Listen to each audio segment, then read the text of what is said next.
শিয়ালের হাতে মুরগি রাখলে যেই দশা, ঠিক একটা মাদ্রাসা মসজিদের চাবি কোন সুদখোর ঘুষখোর বেনামাজির হাতে দিলে সেই দশা। সুদখোর বেনামাজির হাতে ধর্মের চাবি দিছে জিবরাইল আমিন।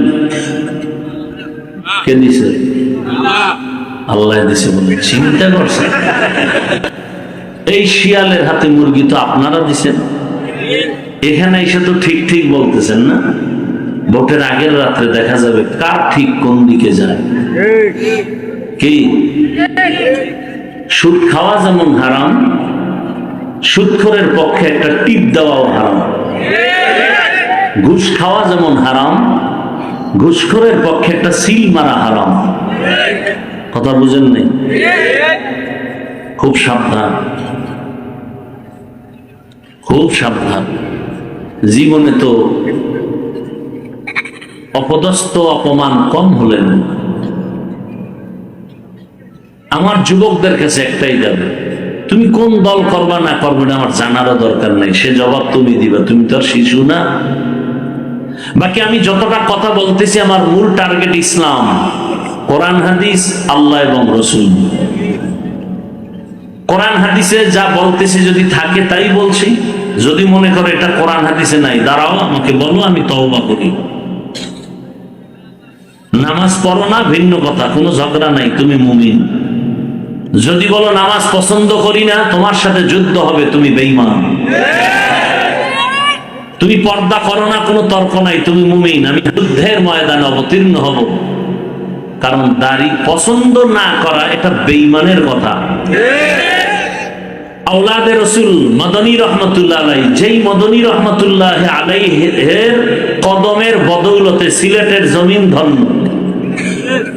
বাংলাদেশে সিলেটের মতো জমিন আর একটা জমিনেও এই মদনী পরিবারের কদম পড়ে নাই, সিলেটে যে পরিমাণ পড়েছে।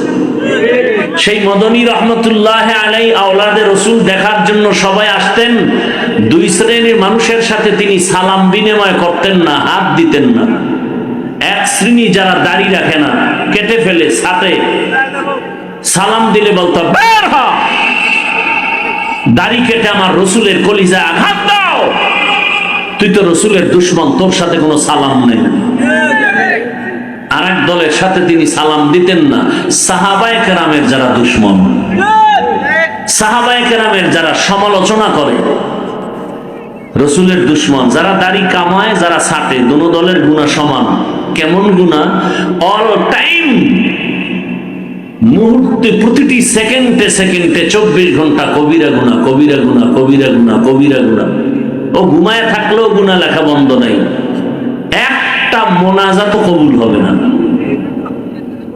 আর নগদ কিছু শাস্তি হলো যৌবন শেষ। দাড়ি কাটলে কি যায়? যৌবন, নগদ শাস্তি। 2 নাম্বার নগদ শাস্তি, চোখের পাওয়ার চলে যায়।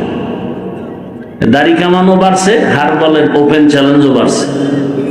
হারবাল কোম্পানির ওপেন চ্যালেঞ্জ বাড়ছে, দাড়ি কামানো ওয়ালারাও বাড়ছে। লজ্জা শরম নাই তো? অনেকে আবার খুশি মনে হাসতেছে। লজ্জা থাকলে তো কান্নার কথা, যে আমি মুসলমান হিসাবে এত খারাপ হয়ে গেলাম। চুলের কলিজায় দাড়ি কেটার আঘাত দিও না। আমি সেই ভালোবাসা নিয়ে আসছি, কাউকে হুজুর বানাবার বয়ান দিতে আসি নেই।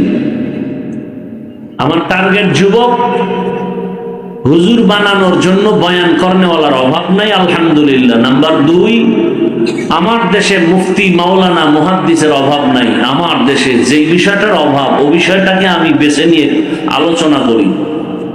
হ্যাঁ, হয়তো বাচন ভঙ্গি, ভাষা একটু উল্টা পাল্টার জন্য ক্ষমা চাই। আমার দেশে আদর্শ ডাক্তারের অভাব, আদর্শবান ইঞ্জিনিয়ারের অভাব, প্রফেসরের অভাব, ওসি ডিসি এসপির বড় অভাব। ওই যে ডাক্তার আছে তাসলিমা, আচ্ছা বাংলাদেশে হসপিটাল আছে তো, অনেক হসপিটাল আছে সিলেটে, সারা দেশে ইসলামী হসপিটাল লেখা আছে না নাই? কথা বলেন না কেন? কি লেখা? খুব খেয়াল করবেন। এত ইসলাম, এত ইসলাম, কিন্তু একটা হসপিটালে একজন দায়িত্বশীল পাবেন না যে একটা বাচ্চা সিজারে হয়েছে, তার ডান কানে আজান দিতে হবে, বাম কানে ইকামত দিতে হবে, সেই ব্যবস্থা একটা হসপিটাল কি আজান ইকামতের দরকার নেই? ঝামেলা তো এখান থেকে শুরু। এই এত বয়ান হচ্ছে, ফলাফল জিরো কেন? লোক তো অনেক অনেক লোক হয়েছে এই অঞ্চলের বয়ানে, অনেক লোক মসজিদে হলে বয়ান সাকসেস, ফজর যদি মসজিদে না হয় লোক, বয়ান শুধু ফ্যাশন হয়েছে, ফলাফল জিরো। কেন হয় না? হাতে পায়ে ধরে বয়ান করার পরেও একটা মেডিসিনের অভাবে হয় না। কিসের অভাব? এক মেডিসিন। কয় মেডিসিন? মেডিসিনের নাম তাকওয়া। মেডিসিনের নাম, এই মেডিসিন না থাকলে আমি হাফিজুর রহমান কেন আর মক্কা মদিনার ইমাম কেন? স্বয়ং রসুল বয়ান করলে ওর কপালে কালেমা আসে না। নাম কি ওই বেঈমানের? আবু জাহাল। রসুলকে দেখলেই জান্নাত ওয়াজিব, জাহান্নাম হারাম। যে রসুলকে একবার তাকায় দেখলে পেটের ক্ষুধা থাকে না, যে রসুলের ঘাম থেকে মিশকের ঘ্রাণ, এই ছেলে এটা কি দোকান? কি আপনাদের বেশি ক্ষুধা লাগছে? আচ্ছা, যেই পরিমাণ ক্ষুধা লাগছে এটা বাদাম খাইলে নিবারণ হবে? তাই বেদবি কেন? এই তো এই গজবেই তো বয়ানে আর ফায়দা হয় না। এই যে মোবাইল ওনারা ব্যস্ত, ওয়াজে মোবাইল নিয়ে আসছেন কেন? কাম কি? মোবাইলের কাজ কি ওয়াজের প্যান্ডেলে? তো একটা আকাম করতেছেন বয়ে বয়ে। পৃথিবীর একটা মুফতির নাম বলেন, একজন মুফতি আমাকে বলেন যে সাহস নিয়ে পারলে বলুক তো এই যে অনর্থক ছবি তুলতেছেন এটা হালাল। একজন মুফতির নাম বলেন। গোটা দুনিয়ার সব মুফতি একমত অনর্থক। আসেন, কয়েকটা চালাক বয়ে বয়ে কয় তাহলে এই যে ক্যামেরা, ও মনে করছে ওর থেকে আমি মোটেও কিছু বুঝি না, ওর থেকে যে আমি আরো এক সিরিয়ালের বেশি চালাক, ও মনে করছে আমি এই জবাব দিতে পারবো না। সব জায়গায় চালাকি চলে না। বহু চালাক লুঙ্গি খুইলা 10 তালা থুইয়া জঙ্গলে ঘুরতেছে। সব চালাক ধরা খেয়ে গেছে, এখন তুমি ধরা খাওয়ার বাকি, রেডি হও। আল্লাহ হেদায়েত দান করুন। যেই রসুলকে এক নজর দেখলে জাহান্নামের আগুন হারাম, সেই রহমতের রসুলকে 13 বছর দেখলো, বয়ান শুনলো, তারপরও কালেমা পড়লো না আবু জাহাল। ভিন্ন দিকে 27 বছরের এক যুবক তরবারি নিয়ে তোরায় আমার রসুলকে জবাই করার জন্য। কয় বছরের যুবক?